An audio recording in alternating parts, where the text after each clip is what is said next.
Good morning প্রিয় শিক্ষার্থীবৃন্দ। Martin Luther college কর্তৃক আয়োজিত অনলাইন ক্লাসে তোমাদের স্বাগতম। আমি হরিদাস বাসার রসায়ন প্রভাষক। সুপ্রিয় শিক্ষার্থী বন্ধুরা, তোমাদের গত ক্লাসে আলোচনা করেছিলাম আলোক সক্রিয় সমানতা সম্পর্কে। আজকে আমরা অ্যারোমেটিক হাইড্রোকার্বন সম্পর্কে আলোচনা করতে চাই। তো অ্যারোমেটিক হাইড্রোকার্বন আমরা অধ্যায়ের শুরুতেই আলোচনা করেছিলাম যে হাইড্রোকার্বন দুই প্রকারের হয়ে থাকে, একটি হচ্ছে এলিফ্যাটিক হাইড্রোকার্বন, অপরটি হচ্ছে অ্যারোমেটিক হাইড্রোকার্বন। তো অ্যারোমেটিক হাইড্রোকার্বনের সংজ্ঞা তখন আমরা সামান্য শিখেছিলাম। আজকে আবার আমরা দেখব যে অ্যারোমেটিক হাইড্রোকার্বন কী এবং কীভাবে অ্যারোমেটিক হাইড্রোকার্বনের সৃষ্টি হয়েছে। তো জৈব যৌগের সূচনা লগ্নে ধারণা করা হতো যে ফলমূল বা উদ্ভিদের কাণ্ড থেকে যেখান থেকে সুগন্ধ বের হয়, সেই সমস্ত সুগন্ধযুক্ত বস্তু থেকে অ্যারোমেটিক হাইড্রোকার্বনের সৃষ্টি। তো পরবর্তীতে রসায়নবিদেরা বিভিন্ন ধরনের পরীক্ষা নিরীক্ষা করে দেখলেন যে আসলে সুগন্ধযুক্ত বস্তু থেকেই যে অ্যারোমেটিক হাইড্রোকার্বনের সৃষ্টি এমনটি নয়। অ্যারোমেটিক হাইড্রোকার্বনের বিশেষ ধরনের রাসায়নিক ধর্মে পার্থক্য দেখা যায়। তো অ্যারোমেটিক হাইড্রোকার্বনের কিছু বৈশিষ্ট্য আছে।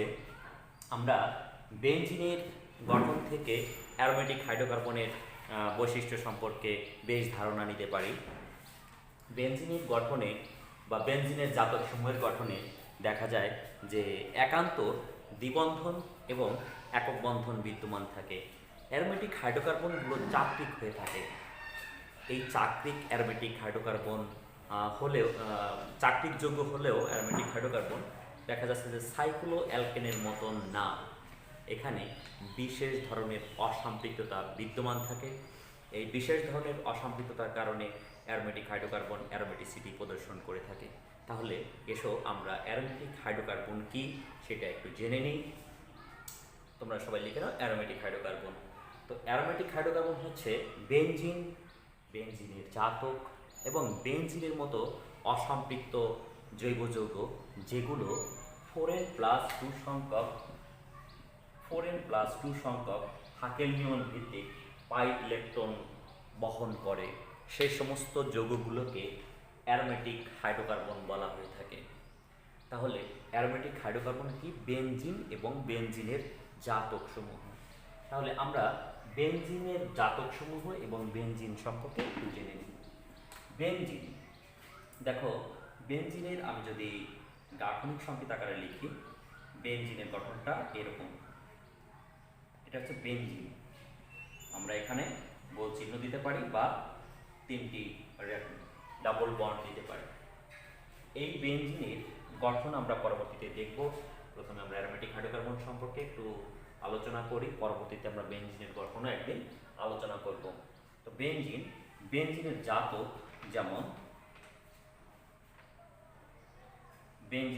যেমন আমরা এখানে গোল চিহ্ন দিয়েও বেনজিনকে প্রকাশ করতে পারি। টলুইন, তারপরে হচ্ছে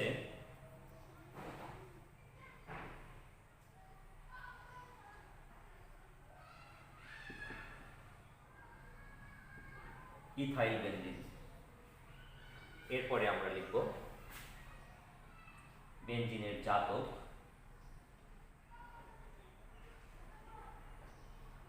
জাইলিন, এটা হচ্ছে অর্থোজাইলিন।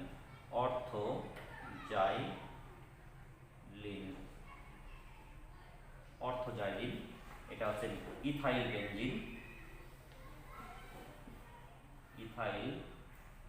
বেনজিন, এটা হচ্ছে টলুইন,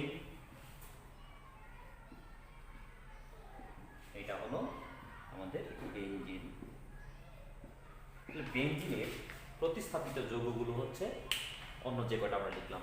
এরপরে এখানে আসছে প্যারাজাইলিন। যদি এই CH3টা এখানে একটা থাকে আর এখানে একটা থাকে, তার নাম হচ্ছে প্যারাজাইলিন। এখানে যদি একটা CH3 থাকে, এখানে একটা যদি CH3 থাকে, তার নাম হচ্ছে মেটাজাইলিন। তো এটা হচ্ছে বেনজিন এবং এগুলো হচ্ছে বেনজিনের জাতক সমূহ। এগুলোকে অ্যারোমেটিক হাইড্রোকার্বন বলা হয়ে থাকে। এছাড়া অ্যারোমেটিক হাইড্রোকার্বনগুলোর মধ্যে রয়েছে অ্যানিলিন, থায়োফিন, পিরিডিন, বিভিন্ন ধরনের হাকেল নিয়ম ভিত্তিক অসম্পৃক্ত হাইড্রোকার্বনকে বলা হয় অ্যারোমেটিক হাইড্রোকার্বন। তো এসো আমরা অ্যারোমেটিক হাইড্রোকার্বনের উৎসগুলো একটু জেনে নেওয়ার চেষ্টা করব। অ্যারোমেটিক হাইড্রোকার্বনের উৎস মানে কোথা থেকে অ্যারোমেটিক হাইড্রোকার্বন সৃষ্টি হয়েছে তাকে বলা হয় অ্যারোমেটিক হাইড্রোকার্বনের উৎস। অ্যারোমেটিক হাইড্রোকার্বন প্রধান উৎস হচ্ছে কয়লা এবং পেট্রোলিয়াম, অর্থাৎ কোল এবং পেট্রোলিয়াম থেকে অ্যারোমেটিক হাইড্রোকার্বন উৎপাদন করা হয়ে থাকে। তাই এর প্রধান উৎস বলা হয় কয়লা এবং পেট্রোলিয়ামকে। কয়লার বিধ্বংসী পাতনে অ্যারোমেটিক হাইড্রোকার্বন বা বেনজিন উৎপন্ন করা হয়ে থাকে। কয়লার বিধ্বংসী পাতন থেকে বেনজিন উৎপাদন করা হয়ে থাকে। তো বেনজিন উৎপাদনের কয়েকটি পদ্ধতি আছে, যেমন আলকাতরা থেকে বেনজিন উৎপাদন, পেট্রোল থেকে বেনজিন উৎপাদন, পেট্রোলিয়াম বা পেট্রোল থেকে বেনজিন উৎপাদন। তো আরও বিভিন্ন ধরনের উৎস থেকে বেনজিন উৎপাদন করা। এর মধ্যে মেইন যে দুটি সেটি হচ্ছে কয়লা থেকে বেনজিন উৎপাদন বা কয়লা থেকে হচ্ছে আলকাতরা তৈরি করা হয়, আলকাতরা থেকে বেনজিন উৎপাদন, আর হচ্ছে পেট্রোলিয়াম থেকে বেনজিন উৎপাদন। সবচেয়ে বেশি বেনজিন উৎপাদন করা হয়ে থাকে পেট্রোলিয়াম থেকে, গ্যাসোলিন বা পেট্রোলিয়াম থেকে বেনজিন উৎপাদন করা হয়ে থাকে। তো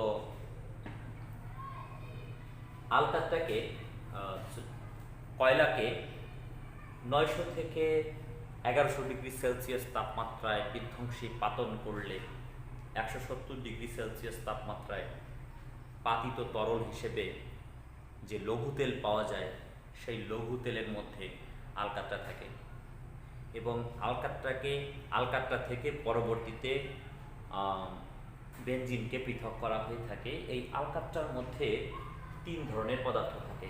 একটা হচ্ছে নিরপেক্ষ জাতীয় বেনজিন, টলুইন, জাইলিন এই সমস্ত হাইড্রোকার্বন থাকে।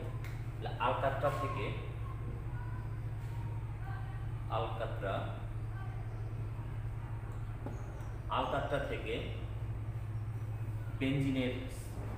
বেনজিন উৎপাদন করতে গিয়ে 3 ধরনের পদার্থ পাওয়া যায়। একটা হচ্ছে অম্ল জাতীয় পদার্থ, একটা নিরপেক্ষ জাতীয় পদার্থ এবং একটি হচ্ছে ক্ষার জাতীয় পদার্থ। নিরপেক্ষ জাতীয় পদার্থ পাওয়া যায় বেনজিন, টলুইন, জাইলিন প্রভৃতি। ক্ষার জাতীয় পদার্থ পাওয়া যায়, ক্ষার জাতীয় পদার্থগুলোর মধ্যে আছে অ্যানিলিন,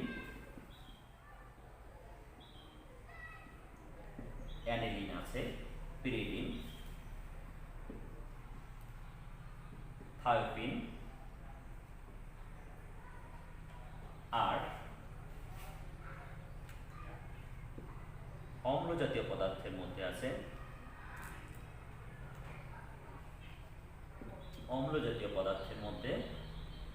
আছে ফেনল। এই 3 ধরনের পদার্থগুলো আলকাতরার মধ্যে থাকে।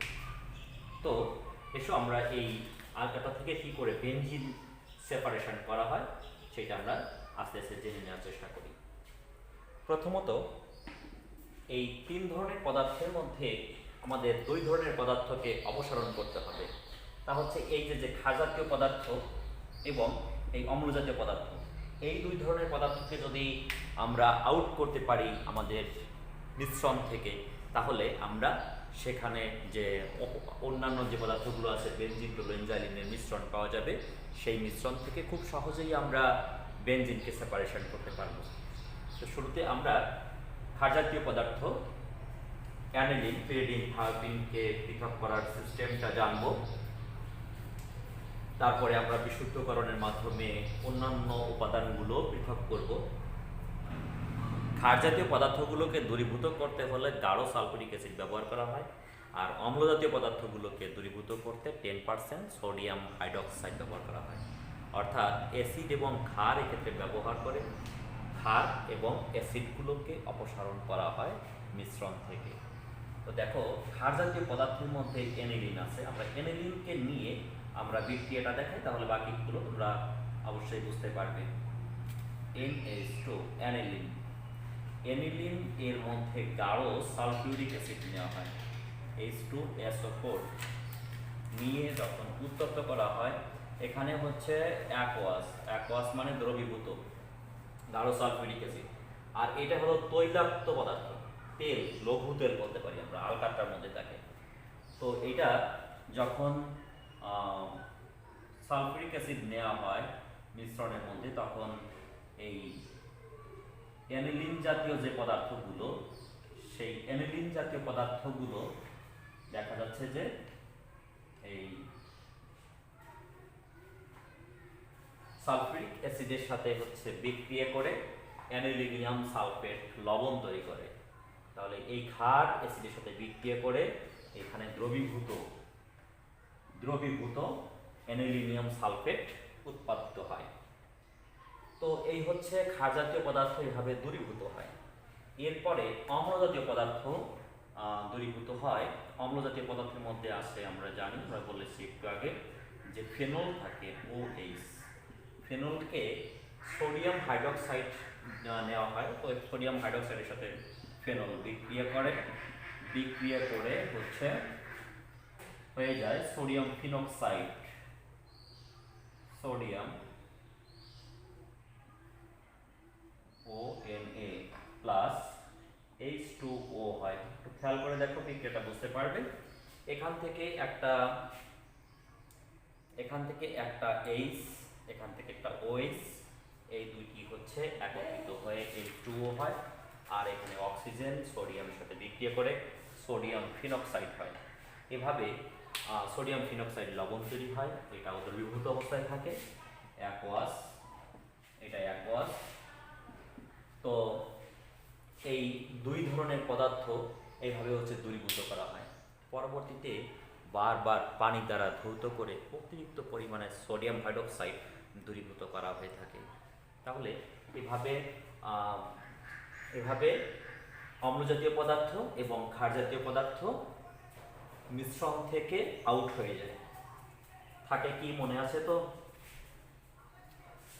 থাকে বেনজিন টলুইন জাইলিনের একটা মিশ্রণ, যাকে বলা হয় 90% বেনজল।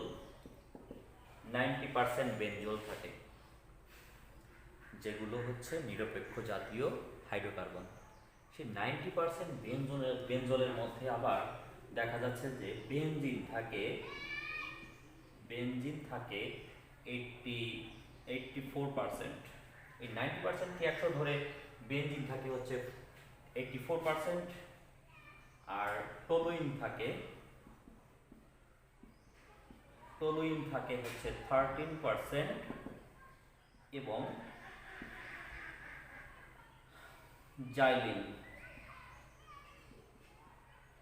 জাইলিন থাকে বাকি 3%। 90% বেনজলকে 80 থেকে 82 ডিগ্রি সেলসিয়াস তাপমাত্রায় পাতিত তরলরূপে মোটামুটি 99% বিশুদ্ধ বেনজিন সংগ্রহ করা হয়ে থাকে। এই বিশুদ্ধ বেনজিন 99% পেলাম। এর মধ্যে দেখা যাচ্ছে কিছু পরিমাণে অপদ্রব্য থেকেই যায়। এই অপদ্রব্যগুলোকে বিতাড়িত করতে হলে আবার এর বিশোধনের প্রয়োজন হয়। তো বিশোধন করতে গিয়ে দেখা যাচ্ছে যে এই যে অবিশুদ্ধ বেনজিন বা বেনজিনের যে মিশ্রণটি থাকে, সেই মিশ্রণকে হিমমিশ্র অর্থাৎ 5.4 ডিগ্রি সেলসিয়াস তাপমাত্রায় নিয়ে এটাকে যখন শীতল করা হয়, তখন শুষ্ক বেনজিন পাওয়া যায়, এবং সেখান থেকে বেনজিনকে সেপারেশন করা হয়। তো বেনজিনকে সেপারেশন করলেও তাতে প্রায় 0.5% থায়োফিন থেকে যায়। তো এই অপদ্রব্যকে আবার যদি দূরীভূত করতে হয়, তখন হচ্ছে গাঢ় সালফিউরিক অ্যাসিড সহ এটাকে আবার শীতল করা হয়, একটা নির্দিষ্ট তাপমাত্রায় নিয়ে যাওয়া হয়। তারপরে হচ্ছে এই শুষ্ক বেনজিনের একটা স্তর পাওয়া যায়। সেই বেনজিনের স্তরকে পরবর্তীতে ক্যালসিয়াম ক্লোরাইড নিরোধক দ্বারা হচ্ছে এটাকে হচ্ছে আবার মিশ্রিত করা হয় এবং সেখান থেকে বিশুদ্ধ বেনজিনকে 100% বিশুদ্ধ বেনজিনকে পরবর্তীতে সংগ্রহ করা হয়ে থাকে। এভাবে বেনজিনের হালকাটা থেকে বেনজিনকে সেপারেশন করে তার বিশোধন করা হয়, বিশোধন করে বিশুদ্ধ বেনজিন পাওয়া যায়। তো এই হচ্ছে আলকাটা থেকে বেনজিন উৎপাদন পদ্ধতি। তো শিক্ষার্থী বন্ধুরা, পেট্রোলিয়াম থেকে বেনজিন উৎপাদন করা হয়, এটি খুবই ইম্পর্ট্যান্ট। বেনজিন উৎপাদনের প্রায় 90% এই পদ্ধতিতে করা হয়ে থাকে। তো পেট্রোলিয়াম কি তোমরা জানো যে 35 থেকে 175 ডিগ্রি সেলসিয়াস তাপমাত্রায় পাতন করলে হাইড্রোকার্বনের যে মিশ্রণ পাওয়া যায় তাকে বলা হয় পেট্রোল বা গ্যাসোলিন বলা হয়। তো এই গ্যাসোলিনের মধ্যে থাকে N hexane, N heptane, N octane নামক সরল শিকল হাইড্রোকার্বনের। তো এই যে পেট্রোলিয়ামের মিশ্রণ, এই পেট্রোলিয়ামের মিশ্রণকে একটা নির্দিষ্ট পদ্ধতিতে আমরা যদি উত্তপ্ত করি তাহলে এই পেট্রোলিয়াম থেকে বেনজিন উৎপাদন করা হয়। তো সেই নির্দিষ্ট পদ্ধতিটা কি? প্লাটিনাম ধাতুর উপস্থিতিতে ভ্যানাডিয়াম অক্সাইড প্রভাবকের উপস্থিতিতে 10 থেকে 20 অ্যাটমসফিয়ার চাপে প্রায় 500 ডিগ্রি সেলসিয়াস তাপমাত্রায় গ্যাসোলিন বা পেট্রোলকে যদি উত্তপ্ত করা হয় তাহলে প্রথমে রিফর্মিংয়ের মাধ্যমে এখানে সাইক্লো অ্যালকেন উৎপন্ন হয়, অর্থাৎ সাইক্লোহেক্সেন উৎপন্ন হয় ফার্স্টে। পরবর্তীতে প্লাটিনাম এবং অ্যালুমিনিয়াম অক্সাইড প্রভাবকের উপস্থিতিতে এখান থেকে হাইড্রোজেন অপসারিত হয়ে বেনজিন উৎপাদন হয়ে থাকে। এই পদ্ধতিটা খুবই ইম্পর্ট্যান্ট এবং সর্বজন স্বীকৃত সবচেয়ে গুরুত্বপূর্ণ একটা পদ্ধতি। এন হেক্সেন, এখানে আমরা সুবিধার জন্য আমরা এই হেক্সেনকে হেক্সেনকে এভাবে লিখেছি। তো এন হেক্সেনকে প্লাটিনাম প্রভাবক এবং ভ্যানাডিয়াম অক্সাইড প্রভাবকের উপস্থিতিতে এখানে 15 অ্যাটমসফিয়ার চাপ ব্যবহার করে 500 ডিগ্রি সেলসিয়াস তাপমাত্রায় এটাকে যখন উত্তপ্ত করা হয় তখন এটি রিফর্মিং, অর্থাৎ এটা চাকরিক যৌগ এখানে হেক্সেন তৈরি করে, সাইক্লোহেক্সেন তৈরি করে এবং সাইক্লোহেক্সেন থেকে পরবর্তীতে এখান থেকে দুইটি হাইড্রোজেন, এখান থেকে দুটি হাইড্রোজেন, এখান থেকে দুটি হাইড্রোজেন, এই হাইড্রোজেনগুলো পৃথক হয়ে যায়, হাইড্রোজেন অপসারিত হয়ে এখানে হাইড্রোজেন অপসারিত হয়ে এখানে বেনজিন উৎপাদিত হয়। দেখো বেনজিনের একান্ত দ্বিবন্ধন আছে, একটা দ্বিবন্ধন, একক বন্ধন, দ্বিবন্ধন, একক বন্ধন, দ্বিবন্ধন, এভাবে একান্ত দ্বিবন্ধন বিশিষ্ট বেনজিন উৎপাদিত হয়ে থাকে। তো একই পদ্ধতিতে এন হেপটেন যদি নেওয়া হয়, দেখো আমি এখানে শুধু চেঞ্জ করব। এন হেপটেনের ক্ষেত্রে এখানে CH2 আর এখানে দিব CH3। তো এন হেপটেনের ক্ষেত্রে কি হয় দেখো, এখানে হয় CH3, এই জায়গাটাতে হয় CH3। তাহলে সেক্ষেত্রে হচ্ছে এন হেপটেন থেকে হবে টলুইন, এন হেপটেন থেকে হবে টলুইন, তোমাদের বইয়ে দেখো নিচে দেওয়া আছে টলুইন।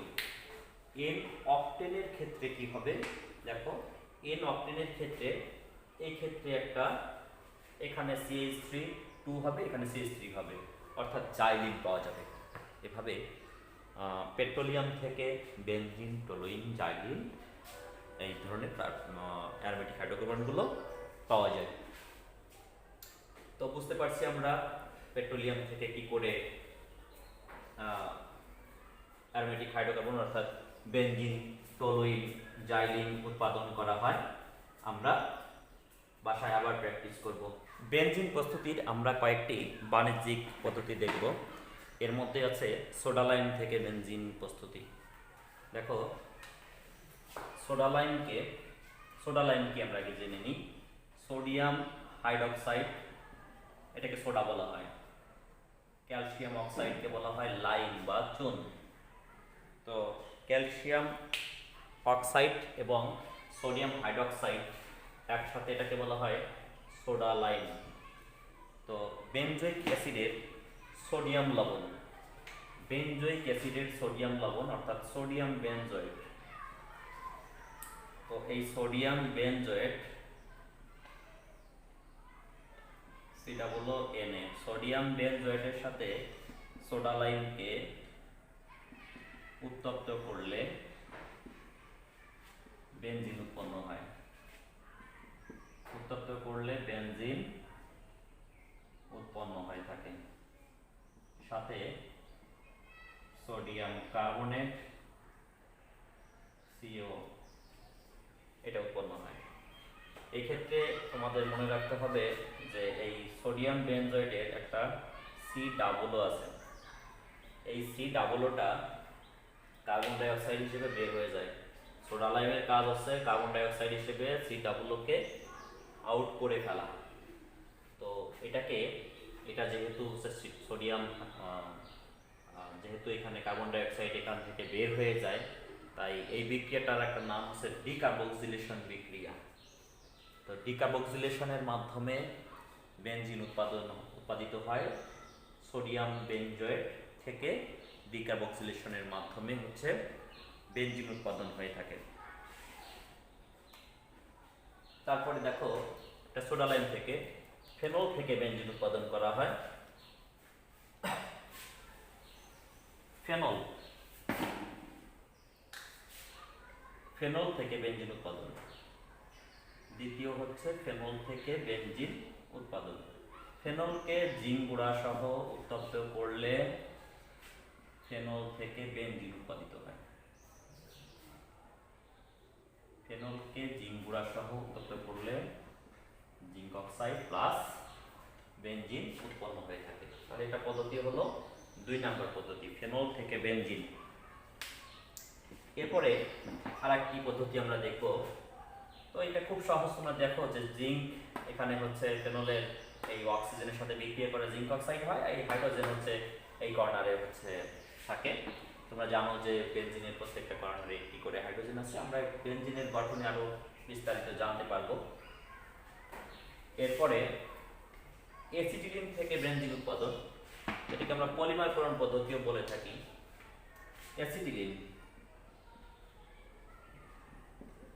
এই হচ্ছে অ্যাসিটিলিন। অ্যাসিটিলিনের বাষ্পকে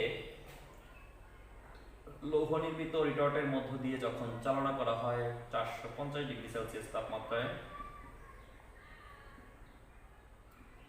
450 ডিগ্রি সেলসিয়াস তাপমাত্রা উত্তপ্ত করা হয়, তখন অ্যাসিটিলিনের 3 অণু এরা একত্রিত হয়ে বেনজিন উৎপাদন করে থাকে। এখানে হচ্ছে অ্যাসিটিলিনের 3 অণু পরস্পর যুক্ত হয়ে বেনজিন উৎপাদিত হয়। তো এটা অ্যাসিটিলিনের একটা পলিমার হচ্ছে, মূলত হচ্ছে বেনজিন। তো এটাকে পলিমারকরণ পদ্ধতিও বলা হয়ে থাকে। অ্যাসিটিলিনের পলিমারকরণ বিক্রিয়ায় বেনজিন উৎপন্ন হয়। এছাড়া গ্রিগনার্ড বিকারক থেকেও বেনজিন উৎপাদন করা হয়ে থাকে। গ্রিগনার্ড বিকারক কি জানি আমরা, মনে আছে?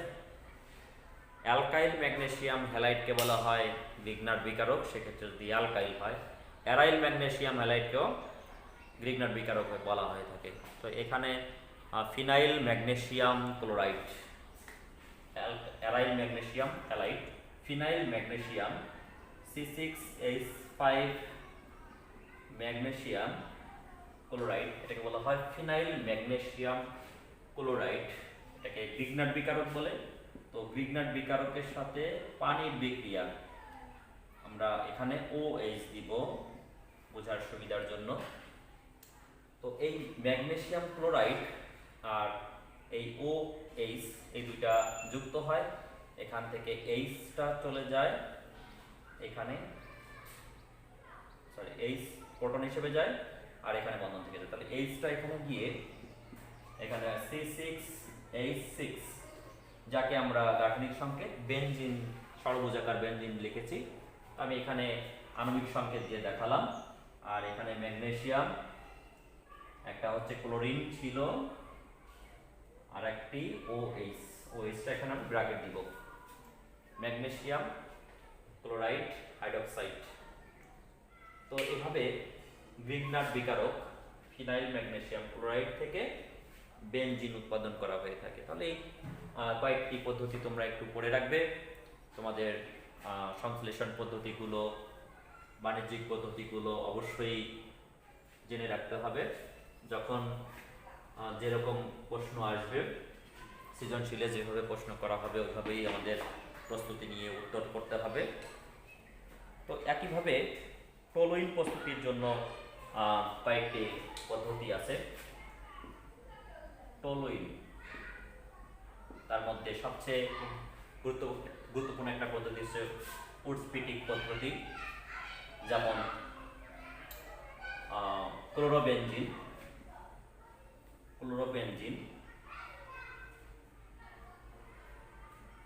ক্লোরোবেনজিনকে সোডিয়াম, শুষ্ক ইথারে অবশ্যই নিতে হবে, মিথাইল ক্লোরাইড, শুষ্ক ইথারে দ্রবীভূত সোডিয়াম ধাতু ক্লোরোবেনজিন এবং মিথাইল ক্লোরাইডকে উত্তপ্ত করলে টলুইন উৎপন্ন হয়। বেনজিনের একটি জাতক হচ্ছে টলুইন। দেখো, শুষ্ক ইথারে দ্রবীভূত সোডিয়াম ধাতু ক্লোরোবেনজিন এবং মিথাইল ক্লোরাইডকে যখন উত্তপ্ত করা হয় তখন এখানে বেনজিন উৎপন্ন হয় আর টলুইন উৎপন্ন হয়, আর সাথে হচ্ছে সোডিয়াম ক্লোরাইড উৎপন্ন হয়। এখানে ক্লোরাইড একটা দুইটা পরমাণু আছে, সুতরাং এখানে 2 অণু সোডিয়াম ক্লোরাইড উৎপন্ন হয় আর এখানে 2টা সোডিয়াম ধাতু ব্যবহার করা হয়। এই বিক্রিয়াকে উডস্পিটিক বিক্রিয়া বলা হয়ে থাকে। আরেকটি বিশেষ বিক্রিয়া আমরা টলুইন উৎপাদনে দেখব, সেই বিক্রিয়াটি আমরা পরবর্তীতে বিস্তারিত করব। আমরা এখন জাস্ট বিক্রিয়া হিসেবে পড়ব। লুইস অ্যাসিড, যেমন শুষ্ক অ্যালুমিনিয়াম ক্লোরাইডের উপস্থিতিতে বেনজিন এবং মিথাইল ক্লোরাইড বা অ্যালকাইল হ্যালাইডকে বেনজিনের সাথে উত্তপ্ত করলে টলুইন উৎপন্ন হয়। এখানে একটু মনে রাখতে হবে যে অ্যালকাইল হ্যালাইড অর্থাৎ অ্যালকাইলগুলো বেনজিন বলয়ে এখানে প্রবেশ করে। এই বিক্রিয়াকে ফিডেল ক্রাফট অ্যালকাইলেশন বিক্রিয়া বলা হয়, যেহেতু অ্যালকাইলগুলো এখানে বেনজিন বলয়ে একটি হাইড্রোজেনকে প্রতিস্থাপন করে, সেখানে হচ্ছে যুক্ত হয় অ্যালকাইল মূলকটা, আর এখান থেকে হাইড্রোজেন বের হয়ে গিয়ে এই হাইড্রোজেন এখান থেকে বের হয়ে যায়, সেই হাইড্রোজেনটা এই সিএল এর সাথে যুক্ত হয়ে HCl বা হাইড্রোক্লোরিক অ্যাসিড উৎপন্ন করে। তো এভাবে বেনজিন থেকে টলুইন উৎপন্ন হয়। তো এই ছিল আমাদের বেনজিন এবং টলুইন উৎপাদন। তো শিক্ষার্থী বন্ধুরা, তোমরা বাসায় ভালো করে স্টাডি করো, ভালো করে স্টাডি করে আরও ভালো করে জানতে পারবে, বারবার পড়ার চেষ্টা করবে এবং প্রতিটা টপিকসগুলো তোমাদের পড়তে হবে, সাথে প্রত্যেকটা টপিকগুলো লিখতে হবে, বারবার লেখার প্র্যাকটিস করতে হবে। লিখলে তোমাদের বিষয়গুলো ভালো করে মনে থাকবে। ঠিক আছে, তোমরা ভালো থেকো, সুস্থ থাকো। ধন্যবাদ সবাইকে। আজকে এ পর্যন্তই।